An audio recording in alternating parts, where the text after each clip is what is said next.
What's going on, Paisanos? V here, coming at you guys with another market watch today. In today's market watch, we're going to talk about the aftermath of YCS London, an event in which I swear to you, almost every round, there looks like there was a misplay that could win the other guy's favor to win the game. It was a really weird event. I don't know what they were blowing in the vents, but it was kind of awkward to see. Even more so awkward to see that Sky Strikers, even though being hit again on the ban list, has actually won that event. Looking over at the previous regional weekend, other players that play Sky Strikers won with their decks as well. So I guess it's kind of weird to say, but maybe Sky Strikers are not dead. In this video, we'll go over a couple of cards that might change that, but overall, yeah, I think this weekend is definitely clear to me and to everybody else. Sky Strikers, they're pretty much still alive.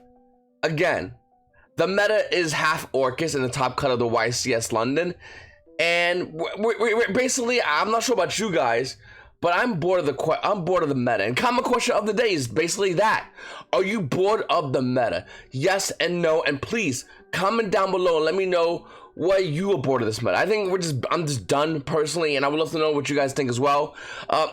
Seeing Thunder Dragons over and over again, seeing Orcust over and over again, seeing Sky Strikers over and over again, and seeing Salamangreat over and over and over again. I think we're all done with these decks, and we're all looking forward towards a new meta, with new meta decks, a new aspect on the game. Even though the meta is still relatively healthy, we've had a relatively healthy meta that has not changed because the card pool really hasn't changed, minus a couple of cards here and there. So once again, guys, please comment question back to you again, guys.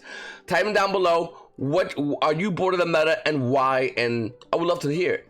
Also, since you're already down there, if you're new to the channel, please make sure to hit the subscribe button, hit the like button. If you want to support the channel, click on the TCG Player link down below in the description. Anything you buy in TCG Player, a little bit of that goes up support the channel. Alright, so looking at Chaos Impact, IP Masquerade, a Prismatic, is roughly almost near 400, but it's dropping.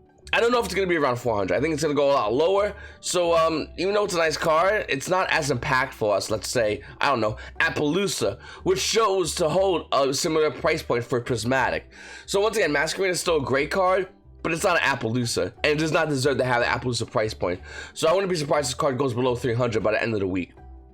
We have other cards like Pyro Phoenix, which show almost no play, actually, at the YCS, or any event, really. Not many players talking about playing Pyro Phoenix. The value is roughly around 200. Underneath is $250 market price. It's going to continue to drop down.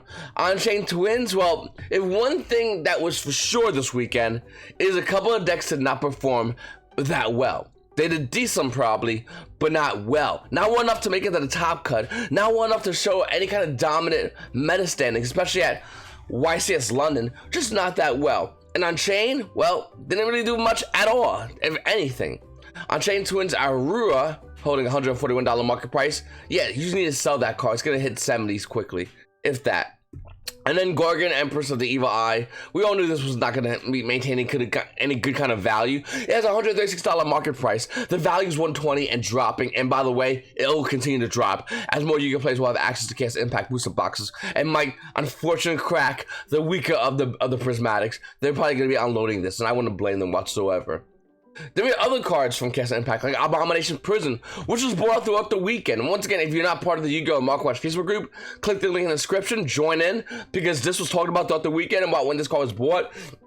The market price of this card is $36 for Abomination Prison. And once again, I just want to say, I think On-Chain Souls look really good, they look really fun, but they're not good as far as meta play. That's one thing you got to differentiate. There's a lot of things like that. I mean, I like Boojins. They're not good meta play, but they're fun. You also have Maurice's Blue Tang. Maurice's in general didn't do almost anything this weekend, and it's really weird to see that. I know we got one that I think there was one post online that day 2'd YCS London. I'm not sure if any have one of the regionals, as we're still waiting for regional videos to be rolled out this week. But yeah, Maurice's didn't do much with a $31 market price from Chaos Impact. Maurice's Blue Tang is holding roughly a $27 price point. And to be honest with you, I'm kind of shocked by this. I thought Maurice's was going to be at least moderately decent. At least we'd see 1 or 2 top. 0 really, especially for the YCS. And this deck is really good still. Like, it just recurs its board state over and over and over again. It doesn't take much to make its combos. But since it's not doing good, and this is the reality of the situation, we gotta take it for what it is. If that's the case, these cards are going to go down in value. And once again, in this market watch, I'll cover the other cards as well. IP Masquerena, the ultra rare, is roughly around $30. And I mean, the pre-order price was roughly around $35, $36. It did drop a little bit, but this is a must-have card. No more you're gonna need a Cyframe Lamba when you use Masquerena that has a much better, more useful effect for a Link 2 monster. Even though Lamba's a good card, if you're not playing the Cyframe package, you really want to use Masquerena because it just makes more sense. Whether or not use this for its effect is inconsequential. The fact that it's an option that you have access to, that's all that really matters. And then Starlead Siegfried, a card which is maintaining its price point as, well, Dragons did show some play at this YCS. Didn't really top cut, but did show some play, and this is a good card. I don't know if it's still worth $30 though. The verdict's still out on that card. Moving forward, we got regular Pyro Phoenix holding a $17 market price. This card is roughly around $20 to $25 throughout the weekend, and it is going lower and lower and lower in value. I still think this is a really good card, but then again, I don't play Salad, so take that into consideration. We also have Striker Dragon, which is holding roughly around a $14 price point. Now, I don't know why this card's maintaining any value. I mean, excuse me, it's good in Dragon Link, maybe Dragon Maidens if they want to run Rockets, but that's the whole, like, you know, backline of this card. If you're not running Rockets, Striker Dragon's not that good. If you're running Rockets, this card's insane. It's just, that's the thing. And Rockets aren't really as good by themselves, or even as a good utility, realistically. The only utility they're good in is Dragon Link, and that deck was around for a very, very short amount of time. Looking at other cards on Chainsaw Rage, and the secret on Chainsaws are under $10 each. I mean, all over the place, under $10. Whereas even on Chainsaw Anguish, is barely trying to hold on to $5. Unchained Abomination, the Ultra Rare is about $5. Fire War, Dark Dragon, Dark Fluid, the Link 5, the amazing Link 5 is doing nothing. It's $5. That's it. You can get Fire War, Dark Dragon, Dark Fluid. They should have made this at least a prismatic. It would have been a lot nicer, but not like nicer looking. Maybe a lot more attractive to Yu-Gi-Oh players. But overall, this is a $5 secret rare from the set. That's one thing about Konami I don't like. Well, not really Konami, I guess the box art. They show a monster in front of box art, and you're like, that guy has to be good. And then you look at him and you go, that's bad. That's like, I don't even want to look at this card. Trade bait, boys. Like, that's the thing about Firewall, Dragon, Dark Fluid, and all these other like box artwork. These cards better be good or better be useful. And when they're not, it just makes the box look less attractive to the player. And I'm not sure if that's on purpose or on accident, or Konami just goes, it's a dragon, throw it on the box. I don't know. But what I do know is they need to change that up. This set could easily have been featuring something like Marine's Blue Tang, or even IP Masquerena as a box art card, and you can play a little more excited to go in and grab this set. It's just better overall, but they don't do this, and it's just bad for sales. I really don't understand that aspect of it, of why do it that way when this way is better for sales, and aren't you not a company? Like, I don't know, confuses me. Draco Berserker at the 10 is about $4, and yeah, I don't know why either. Sell it. Other Draco cards like Draco Master 10 is also like $2. It's kind of crazy. Okay, another thing is Galaxy Satellite Dragon. This was talked about in the Yu-Gi-Oh! Market Watch Facebook group. Chaos Impact Super Rare. Allegedly, this is a short print super rare. How allegedly? Well, there are only 2 pages listed on TCG Player. One guy does have 18 of them, which is the wall, but yeah, not many. Another 12 on page 2 at the $5 mark. The price point of this card is roughly around $2. This card, I read it, it does not look good. It does not look like it sees good play, but it's a short print, so keep an eye out for Galaxy Satellite Dragon. Moving in, we got Maestro, the Symphony Dijon, just going up in value. Ultimate Rare from Astro Pack Tournament, Astro Pack 3, holding a $7 market price, is almost near $12 for this card. It's just going up in value slowly. It's just something to keep into consideration. We also have Scrap Golem. Now, if you watch my other market watch, I talked about the scraps. I talked about all these scrap cards, and I'm like, okay, these are good scrap cards. Scraps are getting a link. These might go up in value. And then someone saw that and it was like, okay, we'll make Scrap Golem go up in value. You know, the rare, not the solo print secret rare, not the hard to get ultimate rare. No, don't be crazy now. That's the good stuff. Make the rare go up in value. In this case, Scrap Golem from Duelist Revolution with a $1 market price. The price point of this card, unlimited, it's about $4. You want a first version of these bad boys, it's gonna run you $10. $10 for Scrap Golem. That card. Higher than, I don't know, the secret rare versions of the other scrap card. Like, that's a thing. I don't really understand this. But this is how the market works sometimes. They like to find the harder to get cards, and they like to, like, go on over there and grab those cards and get cards. And in this case, it's scrap gold. And realistically, it's not. It's really not. In fact, as a previous scrap player, as an ex-scrap player, I can tell you, at most, you run 2 of these. And to be honest with you, you might not even run these at any new build of scraps, because the minute they get some permanents, you just lose. You lose. The game's over. And yeah, I mean, it's a good card. We call it refrigerator back in the day. But yeah, no, not happening. Sorry. That's not the card. Wrong card to do a buy on. Try again. Moving forward, Appaloosa Bodega. So this card is roughly a little itchy eye. A little under $50. What I talked about. In fact, the market price is shown to be roughly around $54 for Appaloosa Bodega. Well, its price point is roughly around $61 to $63. In fact, it just instantly goes to $63 after that one sold out. But $63 for Appaloosa Bodega. I don't know what's gonna happen with this card price. I know it has a lot of weird fluctuation. We've seen this before. We've seen it go to 50, go back up to 70, drop back down to below 50, and now where it's currently standing roughly around $61 to $63. We've seen this already. But why is this important? Well, certain decks need Appaloosa Bodegas. I mean, let's be honest. It's really good right now as well in the meta. Think about it. What decks are like, I don't care about Appaloosa, I'll destroy that. No, not really. None decks. 0 decks. Pens want to play it. Thunder Dragons want to play it. It's really good against and for Orcust as well as Salamangreat. And that's basically our meta. Thunder Dragons, Orcust, Salamangreat, Sky Strikers. And this card's really good against all those decks. But the fact that it says once per chain makes it that much more efficient against decks like Sky Strikers, that when they proc a Sky Striker Link Monster effect on board, you negate it with Appaloosa. It goes to graveyard, and then on a separate chain, when a Ray activates, you Appaloosa again. It stops that. I don't know if that's really how it works, but it sounds really good in my head, so that's going to be a thing. Appaloosa Bodegas, nevertheless, is a great card. This is why I always recommend everybody to go ahead and grab one of these. This is a good card to get in general. Now, I do weird flex by Prismatic. The only reason I would flex on Prismatic, because this card was going for 50, and I was not going to buy it at 50. If you want a Prismatic Appaloosa Bodegas, first of all, sure. I mean, I won't recommend it. I play with it only because I don't have a secret one. But for Prismatic Appaloosa Bodegas, with a $361 market price, the current price was roughly around $380. After that one's gone, they're roughly around $390 for Appaloosa Bodegas. That's absolutely insane. I will be the first to say this. I will be the first to say this. It's insane and it's stupid, though I am playing it, which is both insane and stupid. I will totally be okay with that. But the reason I'm pointing this card out is because this card's price point is near IP Masquerena. This card is infinitely more better than IP Masquerena. Even though Masquerena is good, this card's just better. And if something's better than something else, they should not be equal in value in the eyes of Yu-Gi-Oh! Marco. This is how it goes. Marine says KONAMI for Rising Rampage, also holding barely a $24 market price, is actually roughly around the same price point. It's trying to hold on to that $24 market price. To be honest with you, I do not know what's gonna happen with Marine says. I still think they're a phenomenal deck, especially to the untrained duelist that doesn't know how to play this deck properly. With that said, I still think Marine says any Marine says player has to still prove themselves. Every deck has to prove itself, and your deck continuously, habitually, which in the span of a Yu-Gi-Oh event, it will give you about 2 weeks.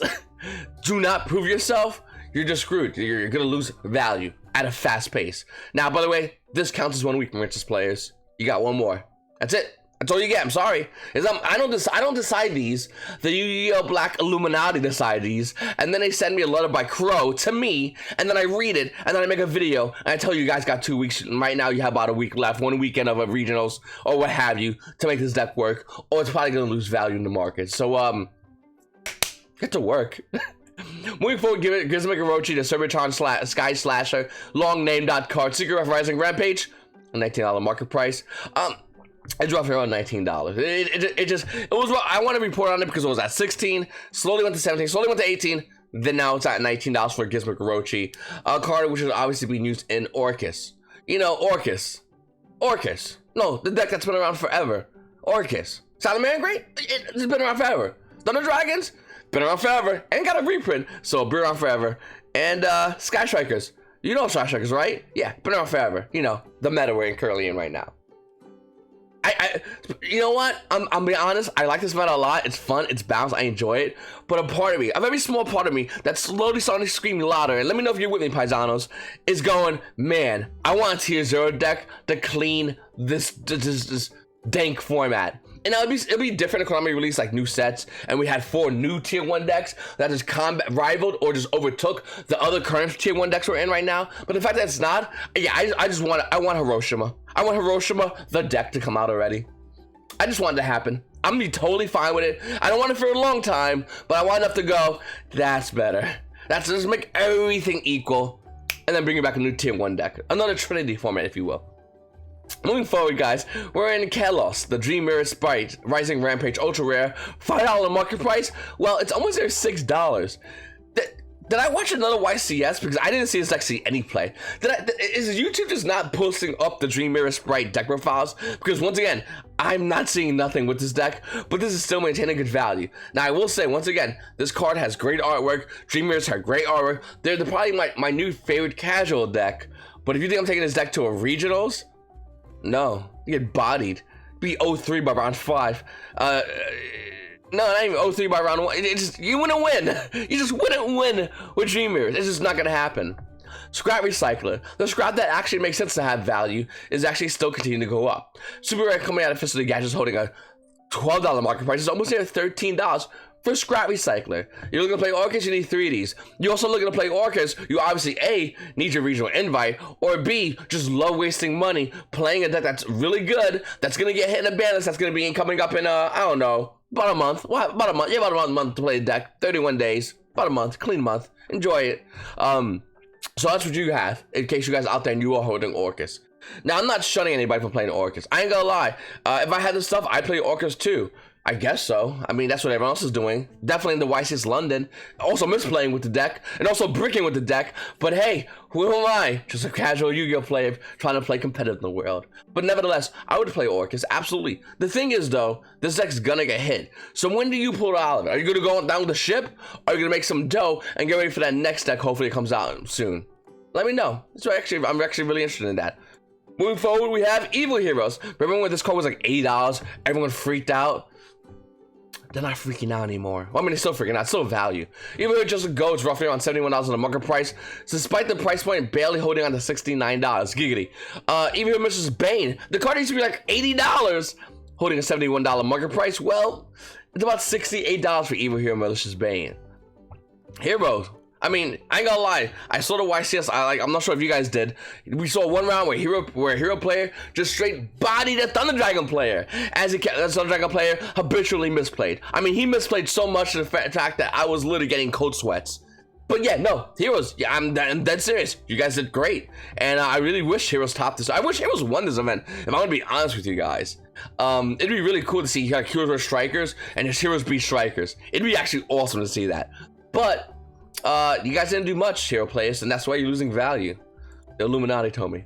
Well, Legacy Monstrosity is another great card coming out of Dark Neostorm. We thought it was going to be a lot more in value. Looking at it right now with a $2.60 market price, the value is still roughly around almost $3 for this card. Being the fact that this Rising Rampage is out, Chaos Impact's out, and More Legacy Monstrosity is not doing anything for either one of those decks, I would just recommend sell it. I know I said it a while ago to go pick it up. It was less than $1. We're going to get rid of it right now because it still has a good amount of money in it, and I don't think it's going to maintain any kind of play in the game, so I would unload it. We also have Sign Up Mining coming out of Dark Neostorm with a $44 market price. The unlimited price point is $46. The first unit price point is $48 for Sign Up Mining. Okay, hold on. Let's evaluate this. Marine Test players, you have 1 week, Mr. Wick. 1 week. And if not, this card's gonna lose value. I mean, let's be real about this. You're playing Marine Test. You paid enough money, but you're looking at your deck just getting smacked by the meta. If that was to be the case, I hope it's not. We both hope it's not. I hope it's not more. But let's say it is, though. Let's say your deck's getting smacked like it did this weekend. What's gonna happen? Well, Marine Test players are gonna have 2 options. 3 options. That's 3 options. Become Salamangreat players. Those guys look like they're winning. Not a lot, but more than Marine says. Hey, that's a thing. That's an option. A good option, actually. Number 2, play Marine Test. Go down with the ship, get smacked at locals every week till you realize your deck's trash, and then sell your cards to get other cards. Little fun fact, that Sign Up Mining, that one Sign Up Mining is 2 Dingarusus, and if I did my math correctly, your playset can literally buy you Orcust, and if you have Orcust, I mean, you have 31 days, but it's the best deck in the meta. You want to play Thunder Dragon? Sure, that's going to get hit by the ban list. You want to play Strikers? It's probably going to get hit by the ban list. You want to play Salamangreat? Why has it not been hit by the ban list? Other than the fact that it did in the past 2 ban lists. You're not listening. It's going to get hit by the ban list. But hey, if you want to play those decks, you can sell your sign of minings. The value will obviously decrease. Or you can just sell your sign of minings. Say, you know what? I'm going to play insert YuGiOh deck here that's casual and doesn't cost a lot of goddamn money. And I'm going to hold this money when a new tier deck comes out. I think that's the best option, but it's up to you guys. Once again, if you're, that's if Salamangreat doesn't do good. Hopefully it does. Now looking at sign of mining's price point is obviously insanely high in value. If you're playing Salamangreat, you have an option as well. I mean, once again, you missed last ban list, but the one before you got smacked around. And this ban list, you might get hit. And by the way, once again, the ban list is coming out roughly around a month, in case everyone's kind of wavy on that. January 11th, okay? We're about to enter November. We have November. Actually, about 2 months, actually. Is it 2 months? Yeah, we'll say November. We'll say 2 months. Even though, if we're going to be really honest with ourselves, but most people aren't, they're going to start typing the keyboard in the comment section. If we're going to be honest, in about a month, maybe a month and a half, stretching it, we're going to have band prediction videos talking about the new bands coming out. So, I mean, once again, it's all up to you guys what you want to do. If you look at Konami's regional schedule, also the last 2 weeks of the year, there's no events. But let me know what you guys do. Like I said, it's a very interesting time in Yu-Gi-Oh! As we're debating what to choose, what not to choose. We're in a stale meta. I think it's fair to say we're in a stale meta because not much has changed. Other than some decks got powered down, so decks like Thunder Dragons can actually play at a decent level, and Sky Strikers got powered down, but you wouldn't notice it if you watch the Who Won the YCS. But it's a weird kind of meta we're in right now. And for you Salamangreat players out there, you guys actually have value. That's not just a sign of mining, but you also have Flame Buffalo. With a $5 market price, the card actually is stabilizing at $5. You need 3 of these, by the way. It comes on Special Deck Power Code link in case anyone forgot what that one looks like. That one. It's that one. It's the same one that comes with Sea Archiver. Another card which is a great tech choice. Your Lady Debugs. You only need 1 of these though. But yeah, no. This is another card that's actually really good for Salamangreat players. And this is a great opportunity for Salamangreat players in general. Salads is a very good deck right now. It's a very good deck on many reasons, but one of the very simple ones is very consistent. Even though Salads have a huge issue with maintaining a good board and consistently doing it like they used to, opening a good board, it's kind of easy when you have 3 Silent Minings playing Buffalo in your deck. It's pretty good, actually. The only problem I would see with Salads is if you do start off slow, the game's over already. And when do you pick up your cards? And that's something a lot of you players might need to focus on, is when to learn to scoop and just go into game 2. And for Salad, I think if that was done more efficiently, we might see a different top cut for the YCS happening at London this past weekend, as well as regular regionals. Dingirsu, the Orcust of the Evening Star, with a $43 market price, is about $45. Ultra Rare Dingirsus, about $28. The funny thing about Ultra Rare Dingirsu is it was so low in value for a while because we knew Orcust was going to get hit by the ban list, and it got this hit that I thought was a good enough hit. I personally thought it was a good enough hit, but it's not. It's still one of the best decks in the meta, if not the best deck in the meta. Looking at the YCS cut from London, half of the top cut decks was Orcust, so yeah, it is the best deck in the meta. And my buddy just texted me a while ago telling me that he came back from regionals in Louisville, in Kentucky. Shocker, Orcust was a majority of the top 8 cut for a lot of players. It's just a phenomenal deck. But looking back at Dingirsu, the Orcust of the Evening Star, with a $28 price point, it's probably not going to change too much. In fact, Ultimate being at 45 might change. It might go up higher as YuGiOh players look to get higher ready versions of Orcust, lying to themselves saying, Orcust won't get hit on this ban list, right? No, it probably will. You're lying to yourself. No big deal. We've all been there, probably. Not me, though. Orchestrated Return, coming out of Soul Fusion with a $12 price point.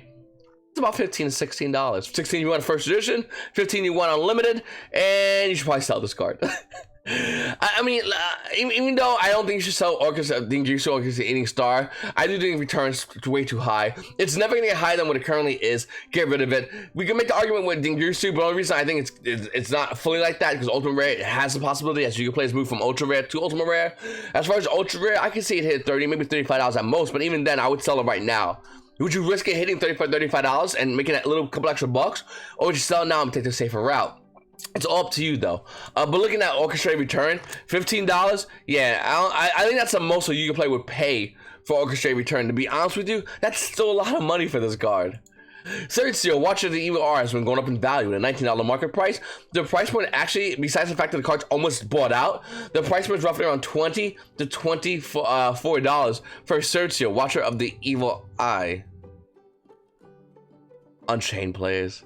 Unchained Soul. You paid enough for your deck. Why not just throw in and buy a Sergio? I mean, you paid enough, right? And then you find out your deck's not doing good. Ouchies.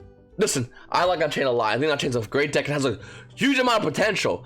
But unlike, just like Marine says, I don't want to hear. I think the whole Yu-Gi-Oh the whole Yu-Gi-Oh play base is done hearing the deck gets better in the next set. Because just like Marine says, that may not be true. And if it may not be true, why would you put some money into Unchained Souls with the same line going, the deck might be better in the next set? It's not going to be. It's just not going to be. And I don't want to be lied to. I don't want to be lied to myself or hear other players lie themselves, but try to convince me on their lie about, oh, this deck, it'll be better next set. No. And especially not this next set. Well, with the new set coming out, it might not even have anything for Unchained. With the new set coming out, it comes out at the same time of a ban list. So yeah, the deck might be getting the next set. Okay. Once it gets in the ban list, oh, now that's just what happened. That's what happened. Don't be ridiculous. No, it's KONAMI is notoriously doing this because once again, this next ban list is a second to last ban list before Nationals. Yeah, KONAMI would totally do this. They would do whatever they can to create the meta they want to create to coincide with the sales and releases of new sets up until Nationals. Yeah, they would totally do whatever they gotta do to make sure that happens. That all goes down in place. They've done it in the past, they'll do it again. No big deal. Business as always, but just don't like have this kind of thing. You know what I'm saying? Hopefully that's what I'm saying. But I'm trying to like get it to you guys. Like, don't get excited for something that's coming out soon. Work on what you have now. And what we have now is the current meta. And what we're looking up, what could come up soon, we could be a new ban list. But unless you have your original invite, this is what you have to deal with. Orcust, Thunder Dragons, Sky Strikers, and Salamangreats. These are your options. Choose them wisely, choose them well, learn them good, learn all these decks. And if you learn all these other decks besides your own deck and how you can combat these decks, that is what's going to create the player that's going to get the original invite from the player that's going to be dropping out early rounds saying how they lost because of something else other than the fact that they didn't do enough research. Moving forward, Fantastical Dragon Phantasma coming out of Savage Strike with a $98 market price. It ain't stopping. Looking at limited versions, it's about $99. After that, the first one, the lightly played first version, is $105. You want any mint? No big deal, $109. Did I say Phantasma is gonna hit about $115? I did say that, didn't I? Because it's gonna hit $115. It's 100% gonna do that. I'm sorry to everybody out there who's like, V, I really wish you were wrong. Trust me, hold on. I wish I was wrong.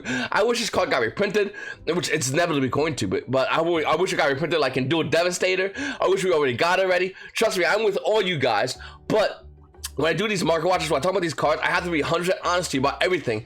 And I knew this was going to be the case with Phantasma. It's going to keep going higher. And in fact, I'm just waiting for it to touch, get a little kiss, to $115, the current high price it was maintaining for a long amount of time. This card's insane. It's gonna get a lot of decks, and if it's not gonna get a lot of decks, it's gonna get getting cards that's gonna get a lot of decks. You know, cards like Nibiru. You know, good card, or any hand trap. And if you're playing against Sky Strikers, because evidently they just won't die. Isn't this all like a Halloween joke that they just come back from the death after we all thought they were dead, like a bad guy in a movie? That they're just coming back, and one of the good cards against them is Phantasma. Not as good because Widow Anchor's at 1. If it was at 3 and it hit the Shark Cannon, well, Phantasma would be that much more better. Then again, alternatively, the price would be a lot more higher. So, Yu-Gi-Oh. By the way, a little fun fact about the YCS event. I just want a little side note. I've been talking about a lot, but 141 and Compulse won that event. Like, we can say Strikers, sure, but if that guy was playing Show, it would have got the same result. 141 and Compulse are just really good cards. Floodgate for 141. Compulse, it's a good card in general. Moving forward, look at that Trap Trick. Another card coming out of Soul Fusion with a $10 market price. Neighbor Fisher is hitting roughly around $11 for Trap Trick out of Soul Fusion. It also got reprinted as an Ultra Rare in 2019 Gold Sark, and those used to be like 4s. They're roughly around $7 right now for the Ultra Rare versions of Trap Trick. This is a good card in general. I think a lot of Yu-Gi-Oh players kind of know this, and to be honest with you, I'm shocked this card has not been touched on the ban list at all. It really does shock me, because this is a generic card. For any regular trap card that's really broken, let's say we got a new kind of dimensional barrier, I'm sorry. I say we got a new dimensional barrier. This card becomes that much more broken Just 100%. Dimensional barrier, same thing as everything, except you just go links. You can get everything else, including links, or a rider dimensional barrier. Well, strategy becomes that much more better of a card. You see? And that's kind of interesting, the fact that this card has not even been looked at the ban list. It's actually pretty impressive. And as long as that continues, this value is going to increase. In fact, this card's about to break through a barrier that nobody's seen right now. There's only 34 listings of the secret versions. There's 36 listings of the ultra version. I wouldn't be surprised if this card hits some pretty high wall soon. At all. Trash Striker Mobilize Engage. Despite Strikers winning the YCS, $15 market price for Engage. Yeah, it's about $9 for unlimited Engage. It's the original print, by the way. These are original prints. You want to first Engage? $11. Still under the $15 market price. Why? Because we're just bored of these decks. I know Striker players who are bored of Strikers. I know some that are diehard fans of it, I'm sure. But I know some that are just bored. We're just bored of these decks. That's why I don't play Altergeist as much anymore. I love that deck. I'm just bored of it. I want to play something else. I want to play something exciting, something good. Tier 1, but competitive. I want to have that meal. I'm done eating pizza every single day. I want burgers, Konami. Give me burgers. I had your pizza. But you put new toppings? You think I'm dummy? It's pizza. I need those toppings. Give me a burger, Konami. Up next, Nibiru, the Primal Being from 2019 Ghost Like Mega 10 promo. I was holding roughly around $10 price point, and it's stabilizing at $10. Nibiru is probably the most game-changing card of the format. Hands down, the most game-changing card of the format. It stops players from overextending. It's the ultimate hand trap. I mean, let's be honest. Nibiru, with Nibiru, you never needed to bring out Ash. You never needed to bring out Ogre. These are good hand traps. But in the meta we're in right now, with decks like Orcust, well, besides looking at the finals of whatever, looking at Orcust, most Orcust decks can run around through hand traps. You just Ash and you Ogre, and they just keep going. They can play through 2-3 hand traps easily. Hedge Magicians, Thunder Dragons, these decks can eat hand traps and continue their plays. But with Nibiru, no, they can't continue their plays. Because Nibiru, like a ninja, waits in the shadows up until you're about to go enter battle phase, and they're like, yeah, you wish you was going to. Nibiru. And then you just clean their field out. A nice clean field. The only thing that stops Nibiru, as of right now, competitive-wise, is Appaloosa, and that's going up in value because it's the answer to this card. And even then, it's not a guaranteed answer. Let's not make it like it's 100%. It's not 100%. It's probably like a 60-40 for Appaloosa in most deck variants because you still want to end with a board that's more strong. You end with just Appaloosa, you run the problem of getting smacked by your opponent's monsters, just straight smacked. But with Appaloosa and let's say, with Salamangreat, your Link, whoa, you're in a good spot. You're gonna negate anything. You have your Link monster, and you do your combo correctly, you'll have to negate anything trap for when your opponent tries to smack over anything. So, I mean, when someone tries to smack over your cards with like a mind control or any kind of those stupid little hand traps or whatever the hell, you're in a good spot. Orcust players, it's pretty good too. I'm not sure if you can go to it as easily as other players, but yeah, you can do it too. You can do it too, child. But looking at Nibiru, it's still a game-changing card. I think this card is huge, and I don't know how Konami's gonna really change this card up besides hitting on the ban list, to be honest with you.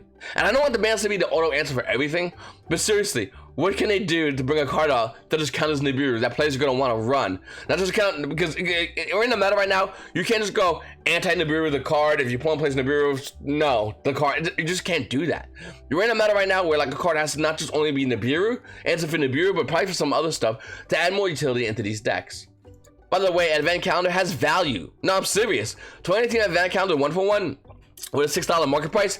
It's just about bought out. It's almost near $9 for Ultra Rare 1-for-1 from an Advent Calendar. Yeah, you did it, guys. You have value. How much is Advent Calendar? $20. Okay, no, you don't have value. No, you don't have value. In fact, I'll tell you right now, if you bought this as a card ship owner, you bought this.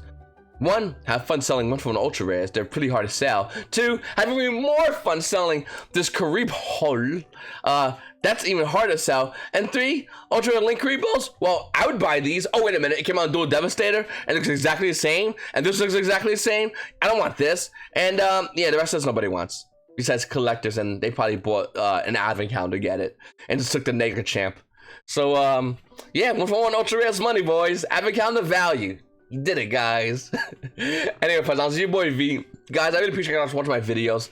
Please comment down below. One of the main reasons I love doing my videos is reading what the comments, reading what you guys have to say about the state of the game, the cards, or anything Yu-Gi-Oh related. So once again, please make sure to comment down below. I read every single one of your guys' comments. And if you're new to the channel, please make sure to hit this like button, hit the subscribe button, and continue watching more videos. Hit the notification bell to be notified when these videos go live, which is just about 5 days a week at least. And I really appreciate it. Like I said, guys, your boy V and YuGoPaisanos. You right there? YuGoPaisanos, have a great day.